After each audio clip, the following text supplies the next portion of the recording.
Hey, it's Andre, and it's time for another Friday Flying update. And this week has been, for me, very special. The YouTube channel surpassed 500 subscribers, which is huge. I mean, earlier this year I was probably less than half of that, so it's been quite the upswing and quite the rewarding personal experience. Thank you to each and every one of you. It's something that means a lot to me. I know 500 doesn't seem huge by YouTube standards, but for me it's special. It shows that people are interested in what I'm doing and want more. And I'm going to continue to work and endeavor to produce good, clean content. Thomas, you're number 500. You're a good friend overseas in Afghanistan right now, but when we hook up together, Flight Fest 2016, I'll have to buy you an ice cream. So we'll talk later on, and we'll have a good time with everything. So again, thank you to everybody. Look forward to doing more stuff. Now, on to the flying adventures. So, last week, Sunday, I finally got out. I had been doing a bunch of personal tasks around the house and a lot of other more critical things that had to be done. But I got out with the Fun Cub, the P-51, and more importantly, the Sky Mule. And I flew the Sky Mule for the first time in almost 6 months. In July, I crashed at a Flight Fest. It wasn't handling well, and I had to put it down in the soy field because I was worried about tip stalling as I got back to the field. The soy, as you saw on my social media feeds, ripped the whole shell up and everything. It's rebuilt and back, and it flew. A couple things I now know why it crashed. The elevators were out of sync, so they were yawing the airplane or pitching the airplane funny, and I was flying with Expo. I only have ever flown that plane before with full weights, no Expo, and it just dulled it out and made the plane really hard to control.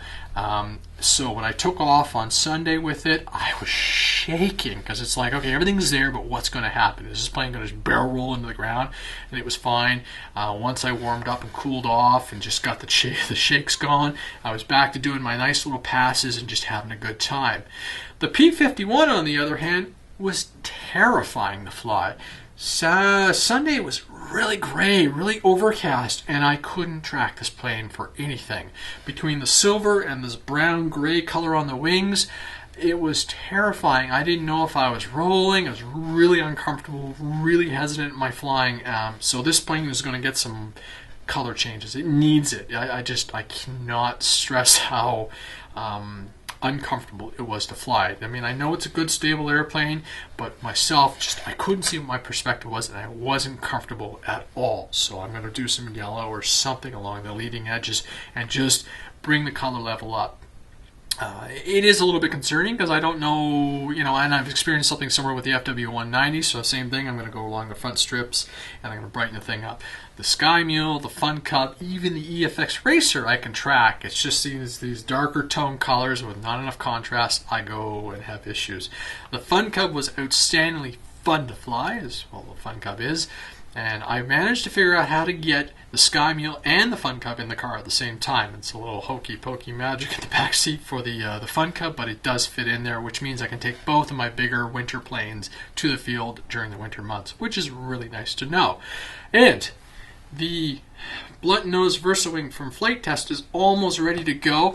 I did apply some coloring, some simple stuff. I find the high contrast between the whites and the blacks and some colors really helps just for line of sight. So all I have to do now is program up the radio to 70% throws and everything. And that really worked in the last VersaWing. I'll do some line of sight and then we'll go out and do some FPV. I still got to do all the CG balancing. It still needs a little bit of nose weight. I almost wish I had shoved that propeller and motor or combination, further forward to bring the CG forward a little bit, or just because it's really tail heavy and I'm having to add lots of weight to the nose, even with me running a 3S 4000 in there. So, podcast will be recorded Saturday. The following podcast are middle of December. Very special guest will be on the show, so stay tuned. We're looking forward to teeing that up and having some questions and everything. Again, it has been a phenomenal week for me. I'm super happy and just really excited about the things coming up. And we're getting closer to December, and unfortunately it will be snow season. And no, I haven't flown the P-40. Yes, I'm working forward to it. This weekend, the P-51 will come out with me. Hopefully the conditions will be a little brighter and I'll be able to see it. If not, I'll make sure I get some paint and everything and really tone this guy up so I can see it. I want to continue doing all my landing operations and get really smooth and get used to planning that tail down, so when I do fly the P41, it is awesome. So, sorry, the P40. This is the P51. P40's over there. Have a great weekend. Thank you very much. Have a great time. Thanks. Bye.